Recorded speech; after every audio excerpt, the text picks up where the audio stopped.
கலைவாணர் ஐயா கடைசி காலத்துல வறுமையில இருக்காரு. அவர் வீட்டுக்கு ஒருத்தர் வந்து தன் பெண்ணினுடைய திருமண பத்திரிக்கைய வச்சுட்டு போறாரு. உடனே அவங்க மனைவி வெளியில வந்துட்டு, "ஏங்க, நம்மளுக்கு என்னதான் வறுமையா இருந்தாலும் உங்ககிட்ட ஒரு வெள்ளி வெத்தல பெட்டி இருக்குல்ல, அத குடுத்து விட்டுருக்கலாம்ல" அப்படின்னு சொல்லி கேட்கறாங்க. உடனே அவர் சொல்றாரு, "நீ சொன்ன, ஆனா நான் குடுத்துட்டேன்.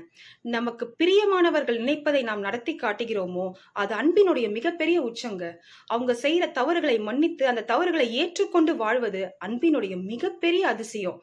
வீட்ல வறுமை, செல்லம்மா பக்கத்து வீட்ல இருந்து கடன் வாங்கி அரிசி வாங்கி வச்சிருக்காங்க. பாரதியார் அந்த அரிசியை எடுத்து காக்காக்கும் குருவிக்கும் போட்டுட்டு, காக்கையும் குருவியும் எங்கள் ஜாதி அப்படின்னு சொல்லி பாட்டு பாடுறாரு.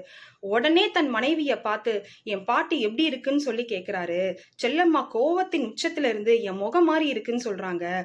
உடனே பாரதியார் சொல்றாரு, என் பாட்டு அவ்வளவு அழகாவா இருக்கு, அவ்ளோ இனிமையாவா இருக்கு அப்படின்னு சொல்லி கேட்கிறாரு. உடனே செல்லம்மா சொல்றாங்க, அவர் கேட்கும் கேள்விக்கு வெட்கப்படுவதா, அழுவதா, இல்லை அவரை திட்டுவதா, சிரிப்பதா என்று எனக்கு தெரியவில்லை. ஆனால் அவர் மீது வைத்திருந்த காதல் மட்டும் எனக்கு குறையவில்லை அப்படின்னு சொல்றாங்க.